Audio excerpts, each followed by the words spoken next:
Hey, what's up? This is Mr. Ghost from MrGhost.com, and today's tutorial is going to be about vocal chops.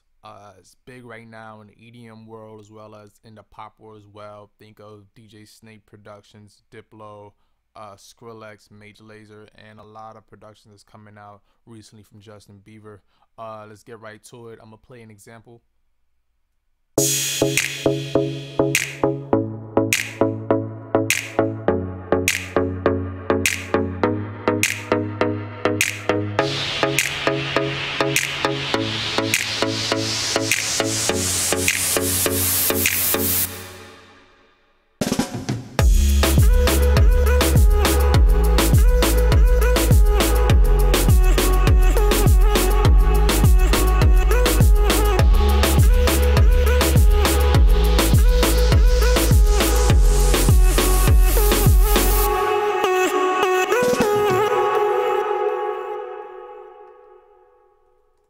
Yeah, and today's tutorial is going to be about this basically talking more about the vocal chops, how to get that sound.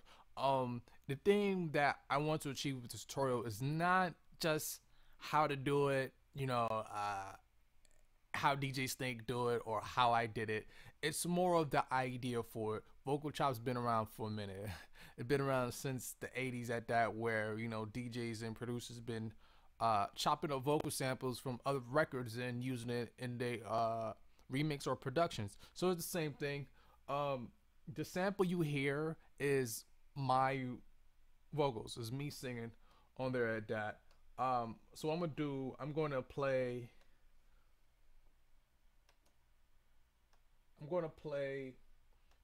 the original part that I was singing, and this is it right here.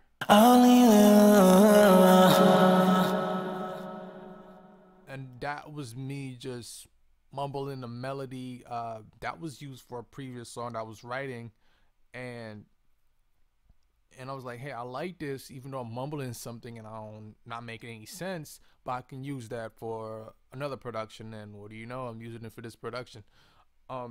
So with that, that was in another key. So when I did the beat, I just changed the key into that key of this track at that.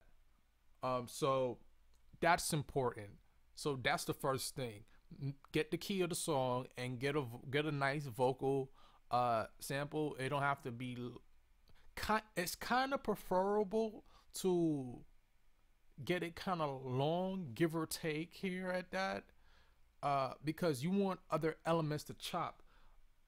And also, when you're doing these productions with the vocal chops at that, you want to pitch it up. As you can see, I just pitched it up here at that. I pitched it up 1 octave.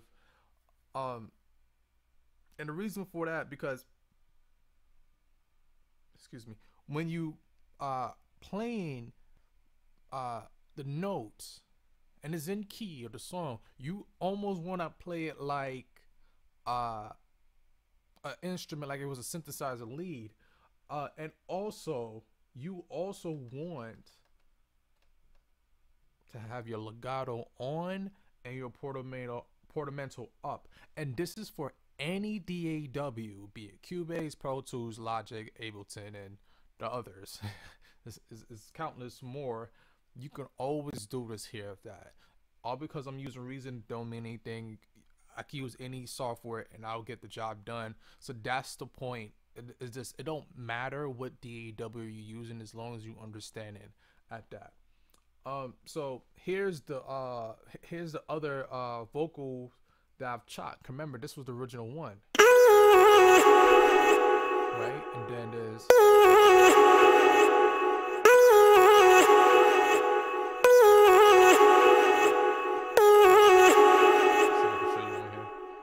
I'm gonna click on select video by select zone by MIDI. So when I play it on my MIDI keyboard, you can see where the notes are playing at.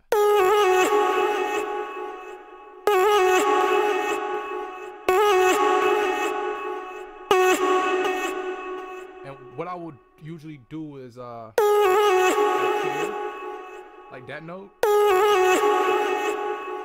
I will cut I'll cut other parts. So it may be like.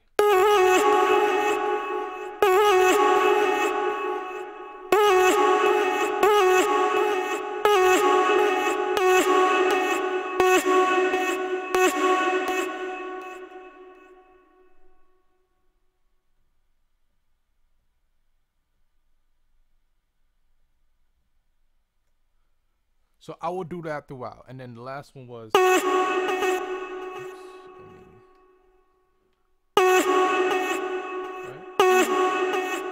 And with legato, you get some cool effects. So I can just. And that's dope.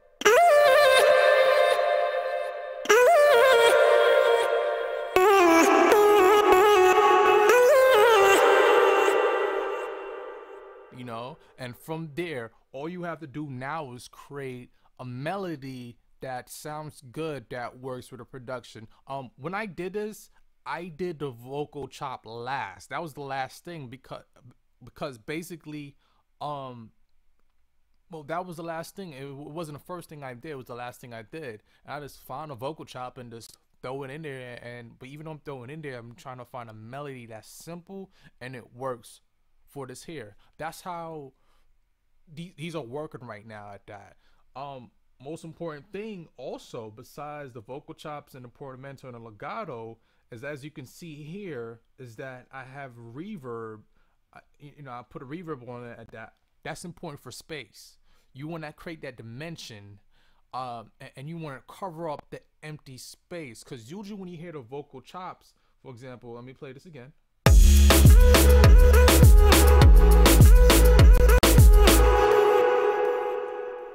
When that's in there, I'm putting it in there where the vocal chops is in your in your face, as far as for in talking in mixing sense and mixing terms, the vocal chop's gonna be right in front of your face. So usually when a drop come in, the singers are not singing on there. You get the vocal chop to shine and play his part, and then step out and the singer will come in. Usually this will be a break, as you can see. I have the drop or the break. Really is the drop, and then after the drop, as you can see from my song structure, then the verse. So the verse come in, the singer will come in, you know, all that. I put a vocal processor. Obviously you want some kind of dynamics, because without it, it would have the sound.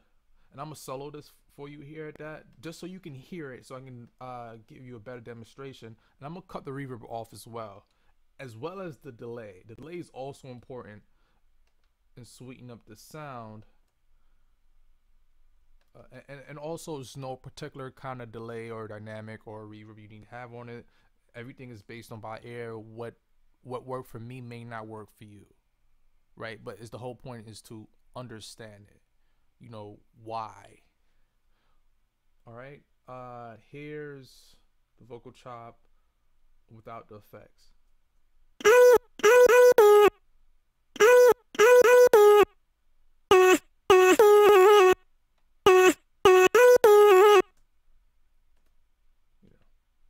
And also, when I did this, it was no way I could have chopped up the vocals and do that. Like I said, that was done last, and there was no way I could do that like that, because just hearing it solo, I wouldn't even just like that wouldn't be my melody, and I wouldn't decide to run with that. I did that after the beat, but also I made sure the beat was kind of empty, so when the vocal chops come in there, it fall right into place, and that's what happened. It fall right into place, and it was easy. All right, so we hear how it sounds without the effects. Now with the effects, it's air candy, especially with reverb.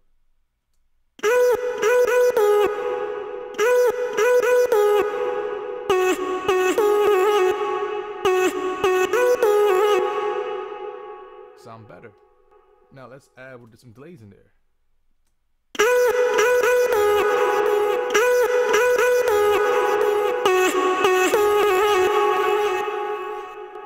Now with the vocal processors, little dynamics.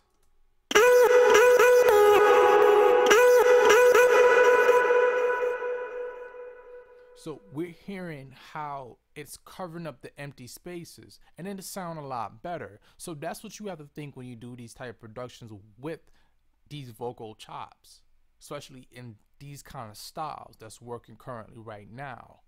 Um, and like I said, with these vocal chops, you can create a lot of interesting sounds at that. Yeah. So I think this covers off everything so far.